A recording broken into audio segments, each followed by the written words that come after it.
Welcome to New York and an exclusive preview of the star of the New York Motor Show, the Land Rover Discovery Vision Concept.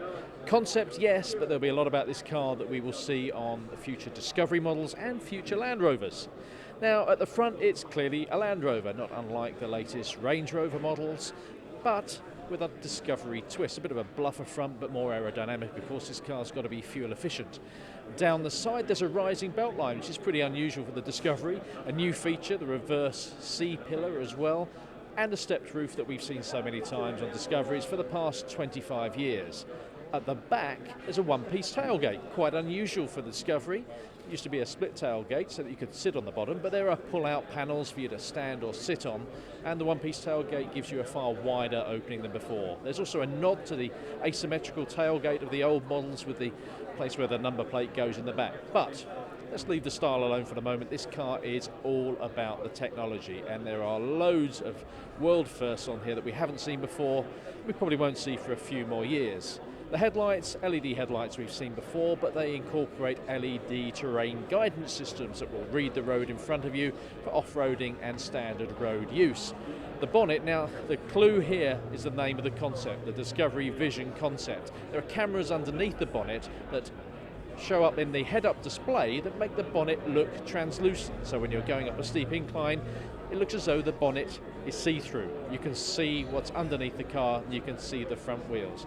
Brilliant, but if you think that's clever, smart glass. Like a head-up display, but all around the car for all 7 passengers. It'll show information that will be drawn from the cloud and from the navigation system. So, for example, if you're passing a place of interest, it will instantly show up some information, but not only that, you'll be able to grab it and swipe it to your smartphone or your tablet or the screen on the back of the car. Incredible stuff. Gesture control. Now we've got gesture control already where you can place your foot under the car and the door will open. The doors like this will open with gesture control as well, but this car will also use gesture control to turn on the lights, turn on the indicators and myriad other controls. There'll be in-car Wi-Fi as you'd expect with this sort of car, infotainment screens all around, hopefully a better touchscreen system that we see on current Land Rovers, and of course you can also use a remote system. This is a remote driving system, not unlike the one we've seen in James Bond films in the past, but on slow speeds when you're going off-road or if you need to get out the car and move it through some gates, you can either use a tablet or a rotary controller to drive the car through the gates. Very, very clever stuff. This is a Discovery concept, but like all concepts, they tend to lead to something very important. This car we expect will pretty much mirror a full-size Discovery, replacing the existing car sometime next year.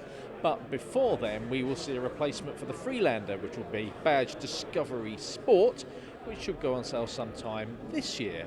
Now, Land Rover is also saying that this is the start of a Discovery family. And as far as I'm concerned, a family doesn't just have 2 members, it has 3 members. So we would fully expect another Discovery model to come to market at some stage over the next few years.